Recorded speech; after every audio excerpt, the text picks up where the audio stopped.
former WSU receiver River Cracraft chose a good weekend to return to Pullman.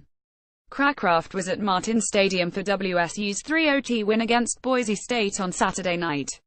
Cracraft, who's number 2 on the Cougars' all-time receptions list with 218 catches, says he's fully healed from the ACL tear he suffered late last year in WSU's win over Cal and is still hoping to pursue an NFL career.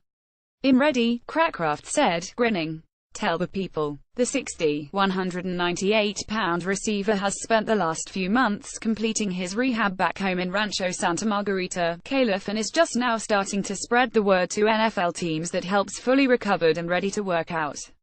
These days, Cracraft stays sharp by catching passes from Mike Faffall, the former UCLA quarterback who led the Bruins in the loss against the Cougars last season after starter Josh Rosen suffered a season-ending injury. Cracraft says he's switched agents and is now represented by Ryan Williams of Athletes First. Cracraft finished his WSU career with 20 career touchdowns and 2,701 receiving yards. WSU vs.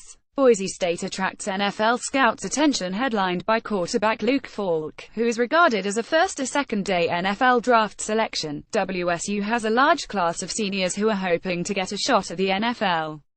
NFL scouts from 8 different teams were in the press box at Martin Stadium for the Cougars game against Boise State at Martin Stadium. They were Joe Horta's Director of College Scouting, Baltimore Ravens Doug Majeski Coordinator of College Scouting, Buffalo Bills Larry Cook Scouting Consultant, New England Patriots Eli Montague Area Scout, Carolina Panthers Bailey Brown Scouting Assistant, New Orleans Saints Casey Bologna Scouting Assistant, Jacksonville Jaguars Randy Mueller Senior Executive, Los Angeles Chargers Nate Trott College Scout, Houston Texans. The Chargers Mueller is a native of the Inland Northwest. He grew up in St. Maries, Idaho and spent 17 years with the Seahawks front office from $198,399, starting out as a pro personnel assistant and rising to vice president of football operations by 1995. Of the 8 teams that sent representatives to the game Saturday night, the Bills, Saints, Jaguars, Chargers and Texans could be in the market for a quarterback in 2018. Last week against Montana State, the Cougars welcomed scouts from the Saints, Giants and Colts.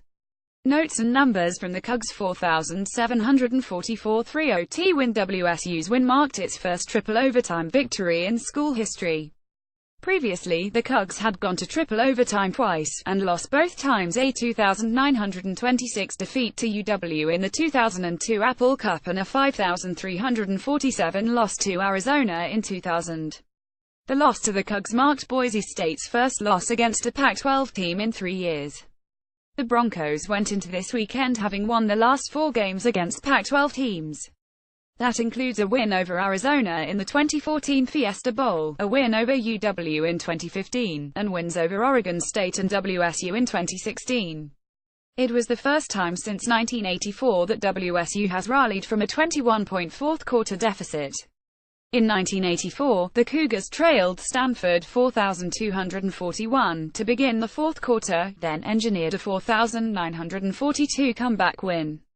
Who was the quarterback for WSU that day? That would be Mark Rypien, who was also in the house Saturday night to watch his nephew, Brett Rypien, quarterback the Broncos, and to cheer on his Cougs.